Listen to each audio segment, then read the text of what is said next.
Bien, hermano, entonces vamos a dar inicio a esta revisión. Hoy día, 2 Corintios capítulo 6. Recordemos que el apóstol Pablo en el capítulo anterior nos hablaba de esta nueva criatura que nace a partir del conocimiento del Hijo de Dios. Por cuanto Él fue el que murió, por lo tanto, ya no nos pertenecemos, sino que a aquel que murió por nosotros y nos reconcilió con el Padre. Y lo que Pablo, cierto, está haciendo es volviendo a hablarle a estos hermanos de esta iglesia, los cuales estaban descaminando, siguiendo sus propios pensamientos, volviendo a hablarles del Cristo crucificado, para que ellos vuelvan su corazón a Cristo y anden conforme al sentir de Cristo. Y hubo oposición, ¿cierto? Pero aquí vemos en esta segunda carta cómo Pablo refuerza todo esto, y él les dice, ¿cierto? De modo que si alguno está en Cristo, nueva criatura es. Agrega, las cosas viejas pasaron y aquí todas son hechas nuevas.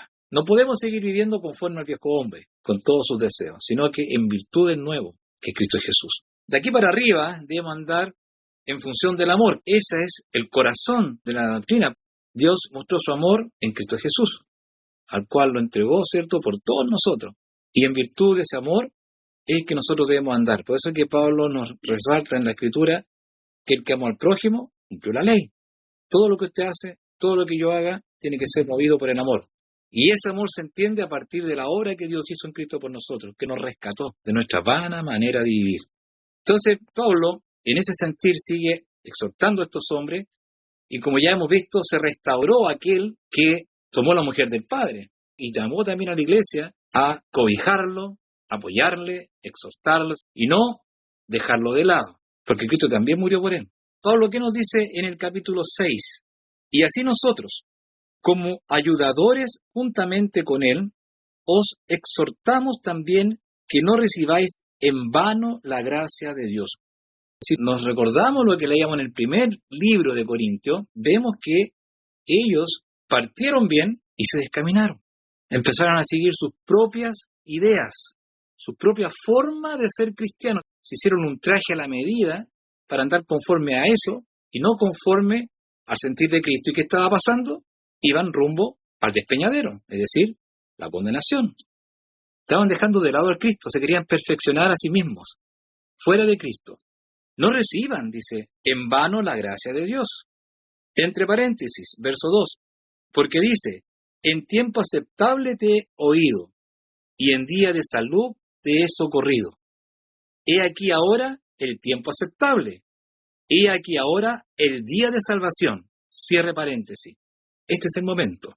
Cuando se le está hablando esta palabra, es el momento. Poner oído para alcanzar, ¿cierto?, esta salvación. Para alcanzar este consuelo en Cristo Jesús. Para entender por qué Él murió.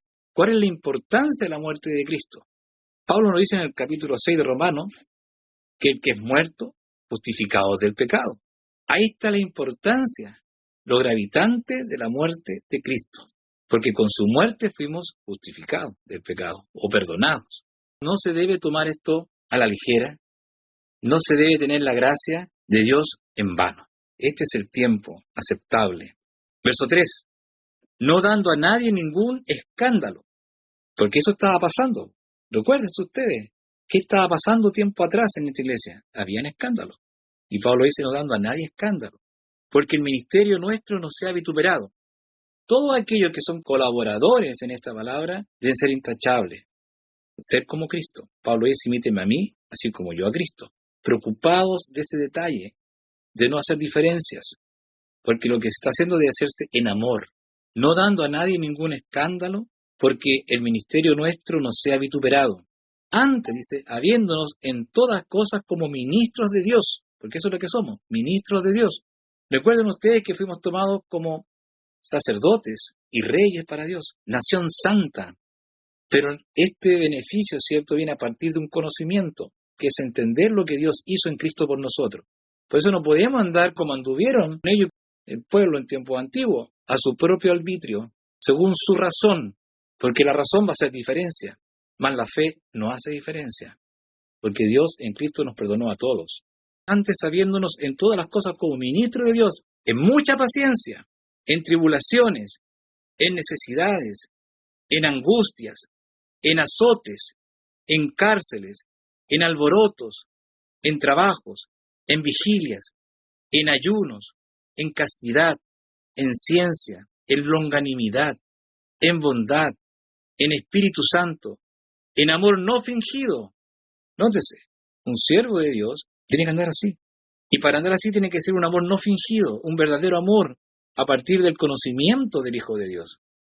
Todas esas cosas que pasaron ellos las tomaron en función del amor de Dios. Pablo aceptó los azotes, las cárceles, los desprecios, las acechanzas de muerte, pero no dio lugar a escándalo. No dio lugar a que se vituperiara el nombre de Cristo por causa de nuestra conducta, porque somos ministros de Dios. Cristo gustó hasta la muerte y muerte de cruz. Y aquí Pablo está diciendo varias cosas que pasó y que pasaron muchos. Verso 6 entonces, en castidad, en ciencia, en longanimidad, en bondad, en Espíritu Santo, en amor no fingido, en palabra de verdad, en potencia de Dios, en armas de justicia a diestra y a siniestra, por honra y por deshonra, por infamia y por buena fama, como engañadores, mas hombres de verdad. A Pablo, ¿cuántas veces lo acusaron injustamente? Pero dice, más hombres de verdad. Aunque os apunten, tenemos nuestra conciencia tranquila ante Dios, como dice Pablo, a Dios pongo por testigo. Nosotros también debemos hacer lo mismo. Andar conforme al sentir de Cristo, aunque los demás nos digan cualquier cosa. A Cristo le dijeron de todo, pero Él estuvo firme en cuanto a lo que Dios le demandó. Como ignorados, más conocidos. Recuerden que el mundo no nos va a querer. El mundo no quiere a los que son de Cristo. Al Cristo no le quisieron, tampoco a los suyos. Siempre los van a ignorar, pero somos conocidos de Dios. A Él somos solo gratos, pero para los demás somos enemigos y que merecemos la muerte. Eso es lo que quiere Satanás. Por eso es que provoca a los otros, a los no creyentes, a seguir a los cristianos. Entonces, como ignorados, más conocidos, como muriendo, más de aquí vivimos, como castigados, más no muertos, como doloridos, más siempre gozosos. Miren qué interesante. Esto es muy importante. Vemos en Pablo que el gozo de la salvación le salía por los poros, a pesar de todo lo que él sufrió. Él no se lamentaba, no andaba lloriqueando por ahí. No, él asumió su rol como ministro de Dios, como apóstol de Jesucristo, con todo lo que venía. Y él siempre estuvo gozoso, incluso nos dice más adelante, está siempre gozoso. Y aquí, como dolorido, mas siempre gozoso.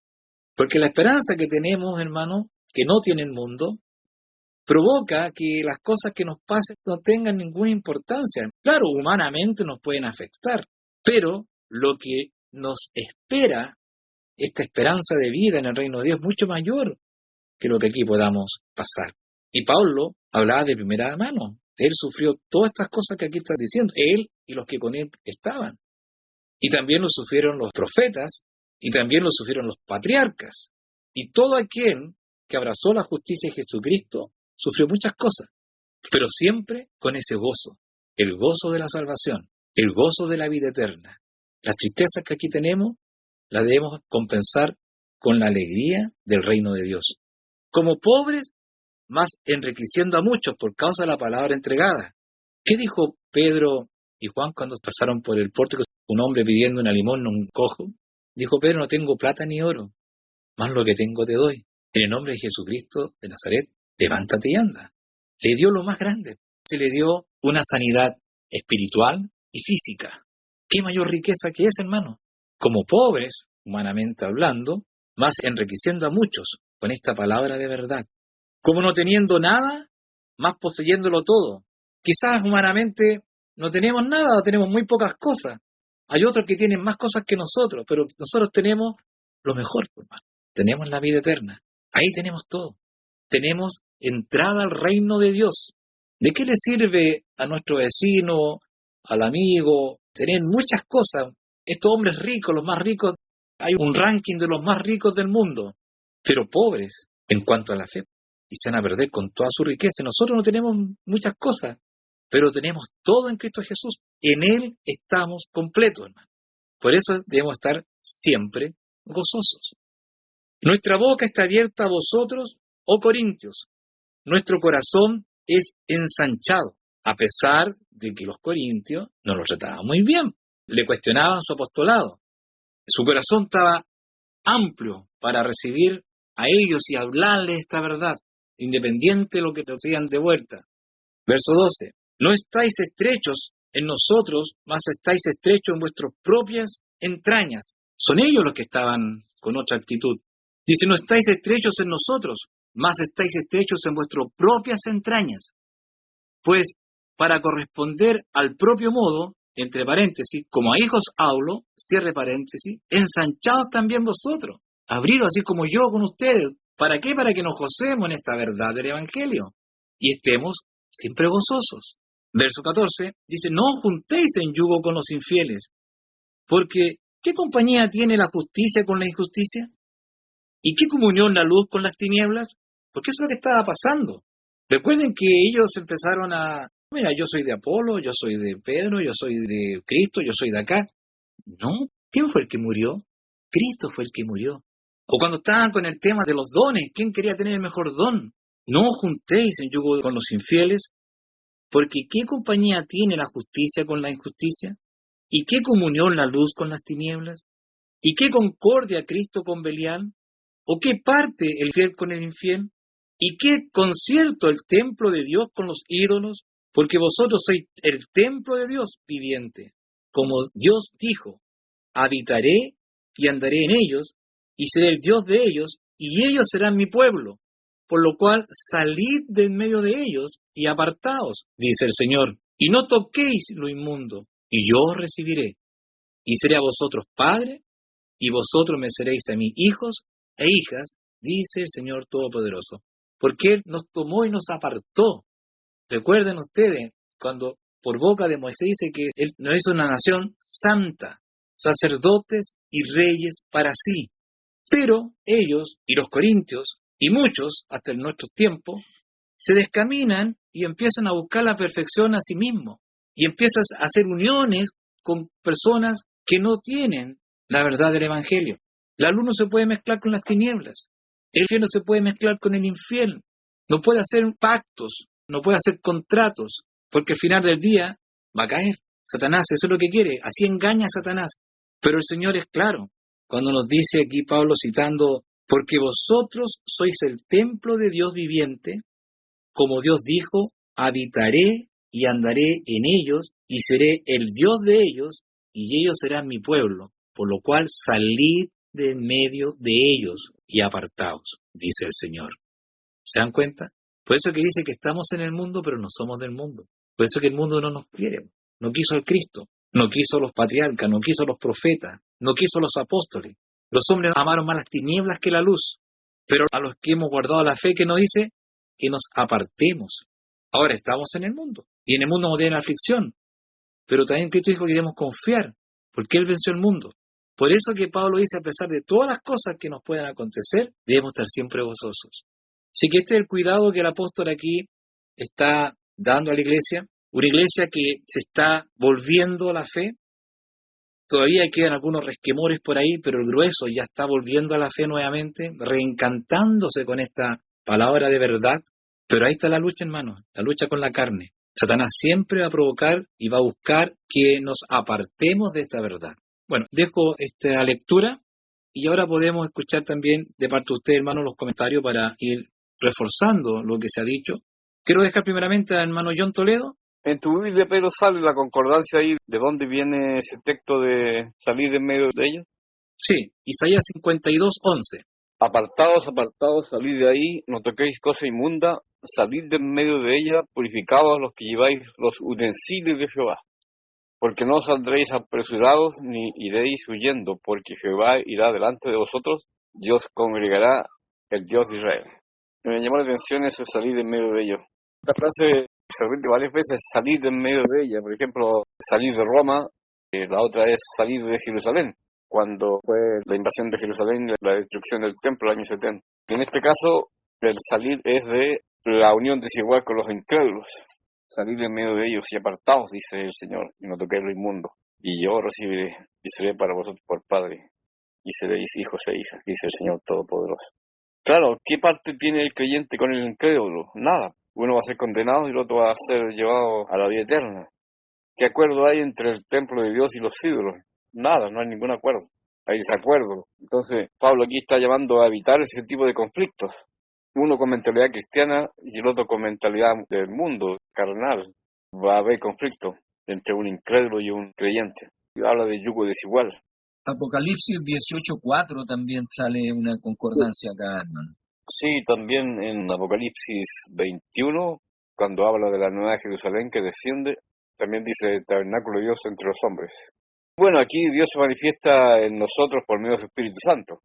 Él fue mandado primero para suplir la ausencia del Señor, porque Él se fue a los cielos. Entonces, para que no entremos en angustia extrema, se nos da el Espíritu Santo para que no entremos en desesperación. Hubiera sido peligroso que hubiéramos quedado solos, huérfanos, como dice Jesús, no dejaré huérfanos. Hubiéramos entrado en depresión.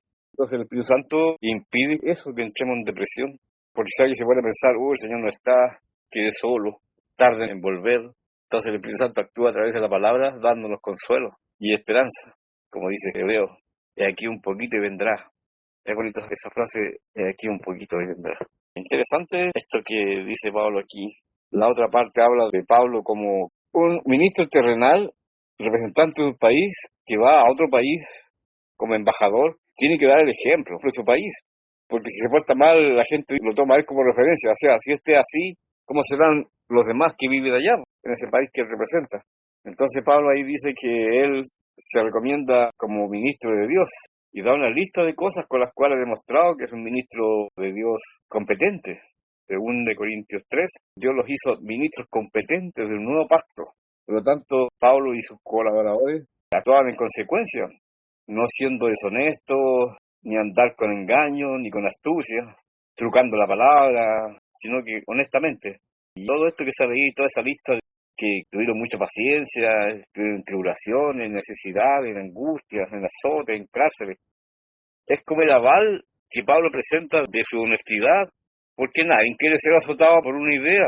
Aquí estamos hablando del Señor Jesucristo, de su muerte y resurrección, y ellos como testigos de primera mano tienen que comportarse en consecuencia, de acuerdo al poderío de la palabra que están representando.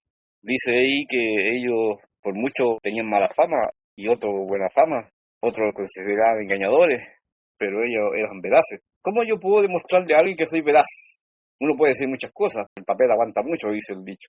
Pero aquí Pablo demuestra que él estuvo en angustia, a punto de morir varias veces, azotado, descolgado en un canasto, en naufragio, en cárcel. Entonces ese es su aval, esa es su garantía de honestidad, de que él hace las cosas de corazón, sincero. Como dice ahí, en amor sincero, en palabra de verdad, en poder de Dios, con alma de justicia a diestra y a siniestra. Esto me recuerda a un soldado armado hasta los dientes, teniendo varios frentes simultáneos y defendiéndose a diestra y siniestra. Complicada la vida del apóstol, por honra y por deshonra, por mala fama y por buena fama, como engañadores pero veraces. Ellos estaban rodeados de acusaciones, de gente que los miraba mal, que los desprestigiaba, les levantaba falsos testimonios, los ninguneaba, los denostaba, pero ellos siguieron adelante hasta el fin. Y gracias a eso tenemos su palabra aquí escrita y podemos estudiarla. Eso, Pedro. Gracias, John. ¿Tiene algún comentario, Federico?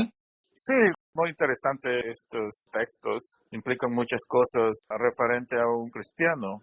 Uno no puede tener esas grandes contradicciones en lo que uno cree y piensa, sino uno ir dejando ese enfoque en el mundo. El mundo, desde que entró en pecado, está lleno de problemas. Y hablamos un poco de eso, en todo sentido, con lo inmundo del mundo, pensamientos, con sus conductas. Solamente, gracias. Gracias, Federico. Oscar. Interesante el capítulo 6 porque yo veo acá que está hablando de la conducta del cristiano, del tema de que debemos andar como es digno, como lo recordaba ahí delante tu Pedro, que Pablo decía que nosotros debiéramos imitarle a él como él imitaba a Cristo, y tiene que ver con la nueva criatura en realidad. A mí varias veces me han dicho que uno no saca nada con llenarse de conocimiento. Me han dicho que tenemos que hacer esto, que tenemos que hacer esto otro, que aquí, que allá. Y prácticamente como enfocando un poco la carrera cristiana al tema de las obras. que no sacas nada con llenarte de conocimiento, pero yo tengo entendido, porque la Escritura lo dice, que uno debiera ser lleno de todo el conocimiento de Dios Así es. para andar como es digno de Él, porque la fe es por el oír, y el oír es llenarse de conocimiento de Dios. Entonces es importantísimo llenarse del conocimiento de Dios, porque por ese conocimiento va creciendo la imagen, va creciendo el poder de Dios en uno mismo, porque el Evangelio es poder de Dios para salvación, pero también te va moldeando conforme a la nueva criatura. Esta nueva criatura es criada conforme a la palabra de Dios. Entonces sí es importante el conocimiento.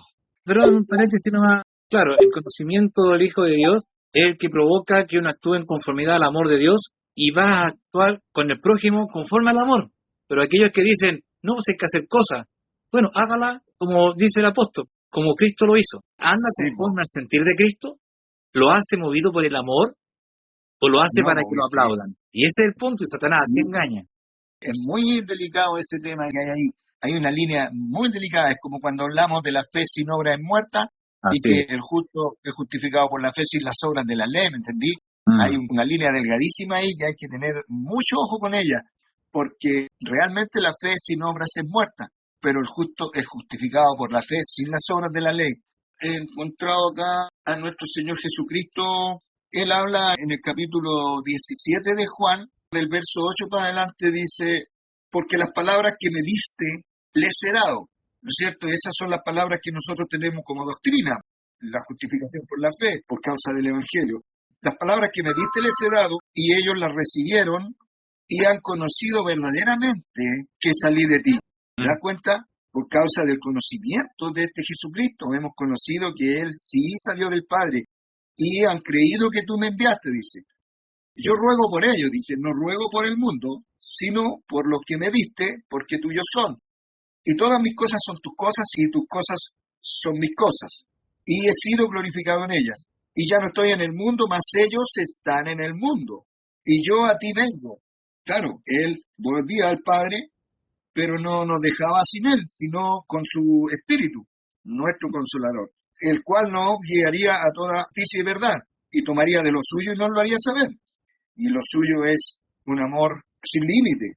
Dice, Padre Santo, a los que me has dado, guárdalos por tu nombre, para que sean una cosa como también nosotros.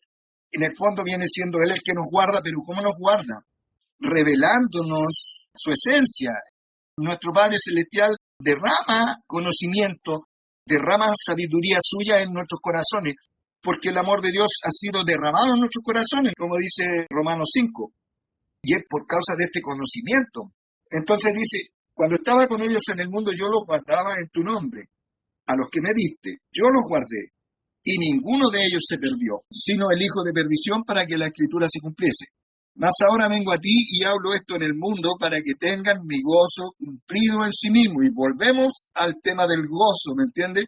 Nosotros debemos estar siempre gozosos, porque somos ricos, somos muy bienaventurados. Tenemos la vida eterna, vida en abundancia. Yo les he dado tu palabra y el mundo los aborreció, porque no son del mundo, como tampoco yo soy del mundo. Y eso se demuestra no solamente por el hablar nuestro, sino porque la conducta nuestra cambia por causa del conocimiento del Señor. La conducta cambia por una operación del poder de Dios en nosotros, que es por medio de su palabra.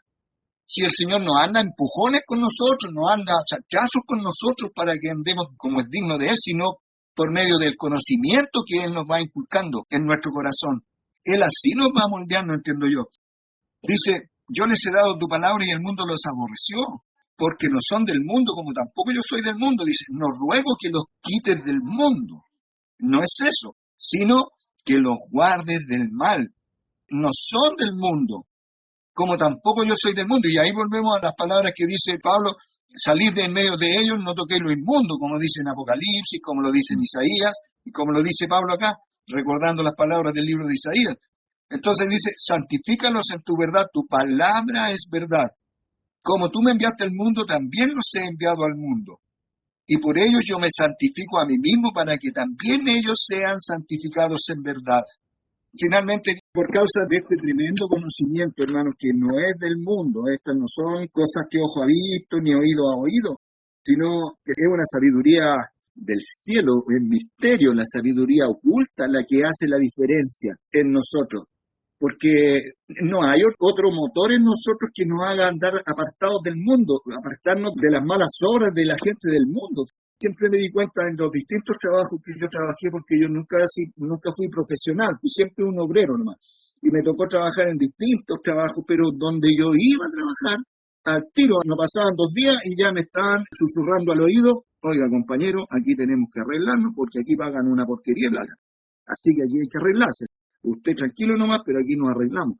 Y ahí empezaban los problemas de inmediato, porque uno siempre se conforma con lo que dice el contrato, ¿me entendió? Uno firma un contrato con un sueldo y uno feliz con eso. Pero la persona del mundo, para él no es maldad robarle al patrón. Para ellos es común, porque el patrón también te roba. ¿Qué te preocupas? Si a vos te roban igual, te dicen.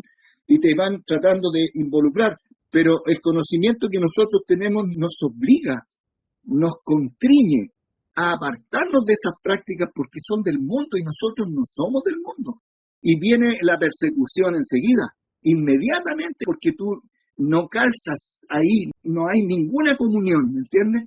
Y empieza el problema para el pobre cristiano, hermano. Se sufre mucho, hasta que entienden que tú no participas con ellos, no porque seas el informante del jefe, sino porque tú tienes otro conocimiento, otra esperanza, no en este mundo, sino en el reino venidero.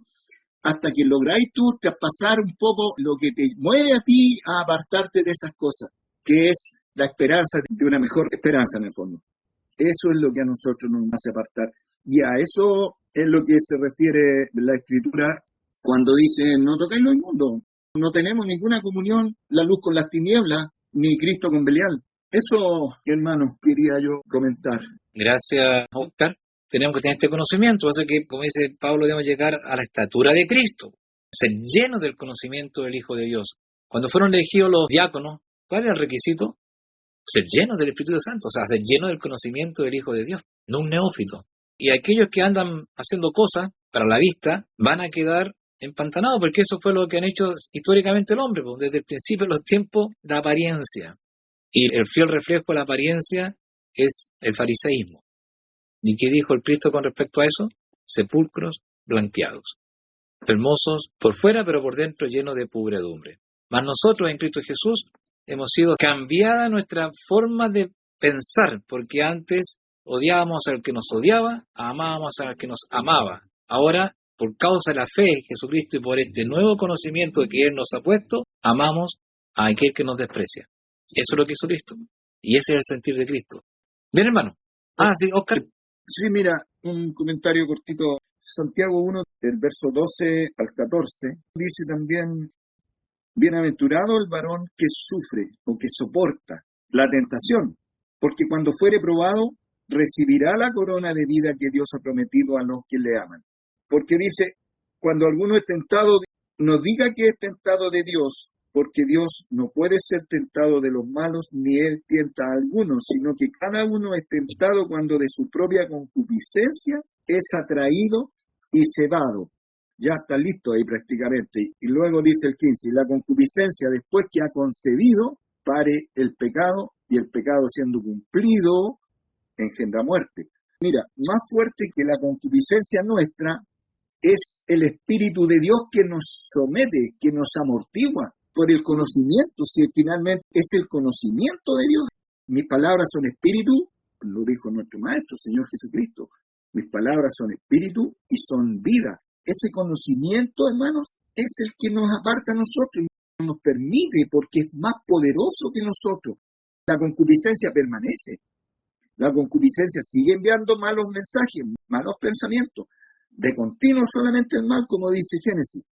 Sin embargo, es más poderoso ese Espíritu de Dios, ese Espíritu Santo que es su palabra, que nos aterra desobedecerle. Y aun cuando hemos sido vencidos, luego nos postramos a arrepentir con mucho temor, porque tenemos conciencia de pecado que Él atrae ese mismo conocimiento. Ese conocimiento es el que nos aterra y nos hace caer arrodillados a pedirle perdón al Señor, porque sabemos que estamos bajo el juicio nuevamente de Dios cuando pecamos. Pero la concupiscencia no es que no esté, está, pero es por causa del conocimiento que el Señor así nos va moldeando. por el conocimiento, por la certeza de la vida eterna, en el fondo, de la resurrección de los muertos, si es que el galardón es tan grande, hermanos, que nos hace descartar y desechar todas estas voladores de luces que hay acá en el mundo, que son pura vanidad, pues, hermano, en el fondo, todas estas atracciones tan potentes que la gente del mundo se deja llevar. A nosotros no, pues, hermano, a nosotros no somos nada ya, gracias a Dios, gracias a este conocimiento. Ya no significa nada, lo más atractivo de este mundo para nosotros no tiene ya ninguna importancia, gracias a Dios.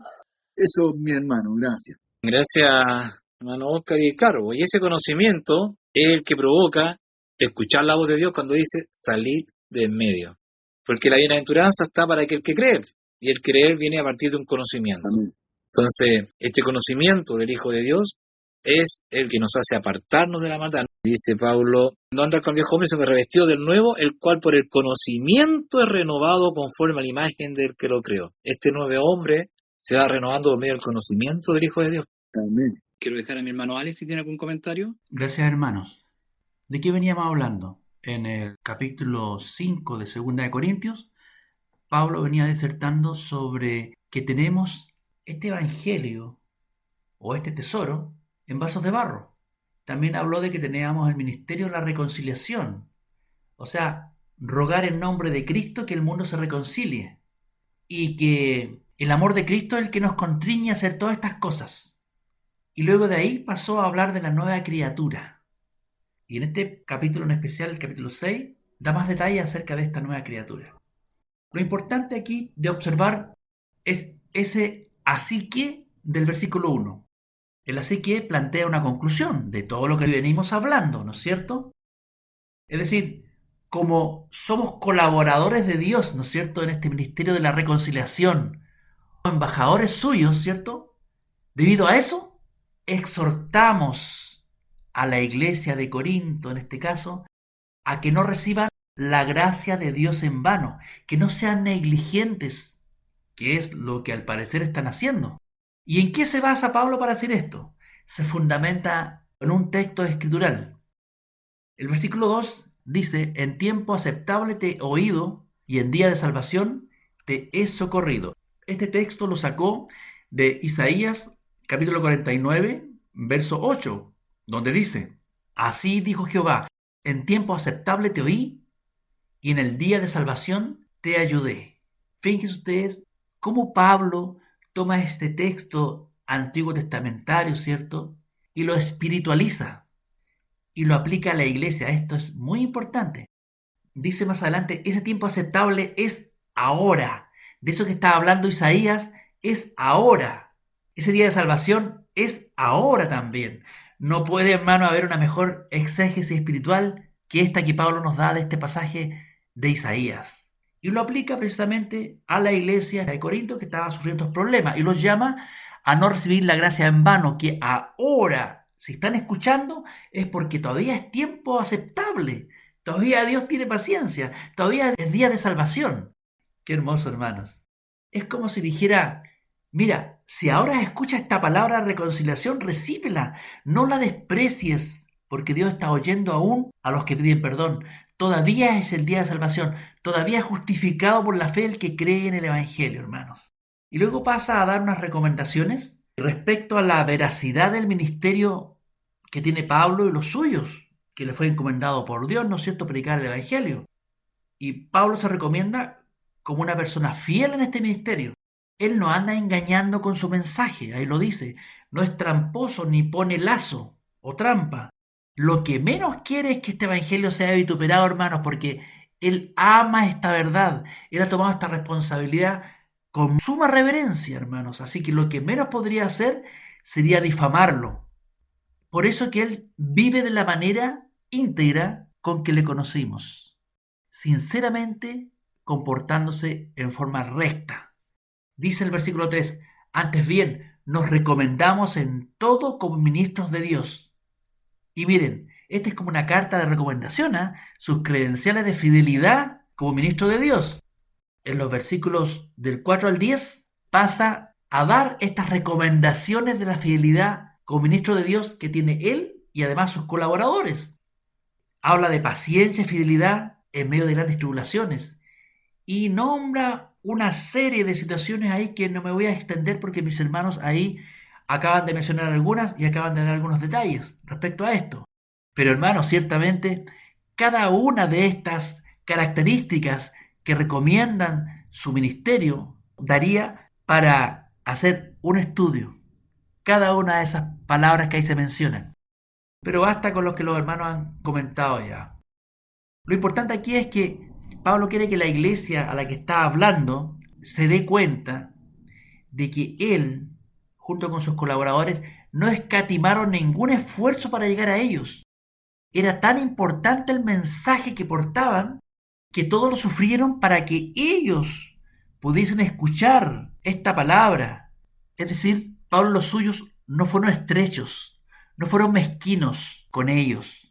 Todos lo sufrieron por causa de ellos, hermanos. Así que esto debiera abrir los oídos de esta iglesia para que se den cuenta de que esto es muy importante, lo más importante que pueda llegar a sus vidas y no reciban en vano esta gracia que Dios les ha traído mediante la predicción del Evangelio.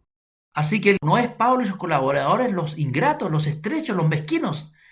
Prueba tienen y han dado abundantes muestras de cómo ellos trabajaron con mucho esfuerzo para llevar esta palabra en medio de tanta tribulación hacia esta iglesia de Corinto. Los escasos no son ellos, sino esta iglesia. Entonces el llamado es que imiten a Pablo y a los suyos, porque Pablo está imitando el sentir que hubo en Cristo Jesús. Así que le está pidiendo que ellos también se comporten de esta manera, porque finalmente Dios está buscando el corazón de ellos y está procurando cosas buenas para ellos. Y luego en el versículo 14 nos encontramos con un pasaje que ha sido muy mal interpretado. Se dice habitualmente que este es un mandato a que un creyente no se case con mujeres incrédulas, porque dijo Pablo, no os unáis en yugo desigual con los incrédulos. Pero hermanos, este mandato es mucho más que eso. Puede incluir aquello también, porque precisamente estas uniones a veces descaminan, como pasó con Salomón. Pero es mucho más amplio que eso. Significa apartarse de toda especie de mal, como dijo el apóstol Pablo en otra carta también. Apunta también a no comunicar con cosas injustas, a no hacerse parte de prácticas idolátricas. Recuerden que esta iglesia de Corinto fue fundada en Grecia y Grecia era una cultura muy idolátrica. Y uno de los problemas que ciertamente las iglesias cristianas plantadas dentro de un ambiente griego es precisamente la idolatría. Así que contra eso Pablo normalmente tenía que luchar. Pablo está pidiendo entonces que se definan, que no reciban la gracia en vano. ¿Es Cristo o el demonio? No puede haber mixturas. Y a eso se refiere el yugo desigual. No solamente el casarse con mujeres incrédulas, sino que mucho más que eso, a apartarse del mal. Y les recuerda algo muy importante. Les dice, ellos, ahora que son cristianos, que han recibido esta palabra de la manera que Pablo la trajo, esta gracia de Dios, no son más personas que se deben a una cultura idolátrica. No, al creer en Jesucristo, ellos pasan a ser el templo del Dios vivo, en contraposición con los ídolos muertos a los cuales ellos eran llevados en la ignorancia, pero que los llevaban a muerte, porque detrás de esos ídolos muertos hay demonios, ya sabemos cómo esto opera. Pero ellos son el templo del Dios vivo, entonces mal podrían ellos estar comunicando con prácticas idolátricas, con inmundicias, con cosas injustas. Acuérdense ustedes que estas prácticas idolátricas incluyen también prácticas sexuales como ofrenda a esos llamados dioses, que no son tales. Le está hablando de la grandeza de lo que significa que ellos sean llamados a la fe. Son el templo del Dios vivo, es decir, Dios hace habitar su espíritu en medio de ellos. Y fíjense ustedes que para decir esto, nuevamente toma dos textos de la escritura antigua testamentaria y las aplica tranquilamente a la iglesia. Luego vamos a sacar las conclusiones de esto. Pero los dos textos son los siguientes. El primero está en Levítico 26, del 11 al 13 voy a leer. Dios promete a este pueblo, al cual estaba dando su ley para que sean santos. Dice, además, haré mi morada en medio de vosotros y mi alma no os aborrecerá. Andaré entre vosotros y seré vuestro Dios, y vosotros seréis mi pueblo. Yo soy el Señor vuestro Dios que os saqué de la tierra de Egipto para que no fuerais esclavo de ellos. Rompí las varas de vuestro yugo y os hice andar erguidos. Entonces, hermanos, estas son palabras espirituales dirigidas a la iglesia de Dios de todos los tiempos, incluso a aquellos que moraban entre el pueblo de Israel, los pocos a los cuales les fue dado oídos para oír, los pocos que mezclaban fe en estas cosas. Y por eso que este texto, tranquilamente, como dije, lo aplica Pablo a la iglesia nuevo testamentaria, que es una sola en el fondo, la iglesia de Dios. Y luego el segundo texto, en que los llama a no recibir la gracia en vano y a apartarse de toda iniquidad porque son templo de Dios. El segundo texto aparece en Isaías 52:11, que también lo nombraron mi hermano ahí, y dice: apartaos, apartaos, salid de ahí, nada inmundo toquéis, salid de en medio de ella, purificaos vosotros que lleváis las vasijas del Señor. Este texto está dicho en el contexto del cautiverio de Israel, ¿no es cierto? Y Dios prometía sacarlo de ahí y darle un futuro glorioso, que ya sabemos de qué manera va a ser, con la Nueva Jerusalén. Pero llama a los que están ahí a apartarse, a no llevarse nada de ese lugar inmundo en el que están. En fondo, todos estos textos apuntan hacia lo mismo, ¿cierto? Finalmente quiero dejar una observación, cómo Pablo usa el Antiguo Testamento y lo aplica a la iglesia del Nuevo Pacto, ¿no es cierto? ¿Con qué soltura lo hace? Tranquilamente, hermano, si un maestro, un doctor en la fe, como se le escribía. Él no piensa que este texto se cumplía solamente en el Israel terrenal, como la dispensación piensa, sino que su cumplimiento pleno es en el Israel espiritual, en el cual nosotros estamos incluidos. Y esta comprensión, hermanos, derriba por completo los planteamientos del dispensacionalismo, que piensa que Dios tiene dos pueblos, uno con una gloria futura terrenal y otro con una gloria futura en el cielo, que es la iglesia.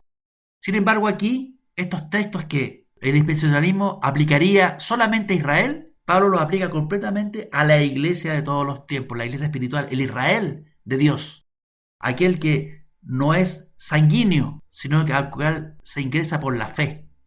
Siempre hubo un solo pueblo de Dios, siempre hubo un solo redil, solo que los israelitas confundieron todo esto. Entonces, el propósito de estos textos que usa Pablo es hacer un llamado a que la iglesia sea santa. Esta iglesia de Corinto también, que es la iglesia local, que no desprecien la gracia de Dios, que no se unan en yugo desigual, que ya entendemos cuál es el alcance completo de esto. En el fondo, que estén en el mundo, pero que no sean del mundo, que no corran con la misma corriente de este mundo. Así termina este capítulo 6, redondito, que Pablo nos entrega y en la cual podemos ver el conocimiento escritural y el Espíritu Santo que habitaba en su corazón. Gracias, hermanos. Con esto vamos a cerrar esta revisión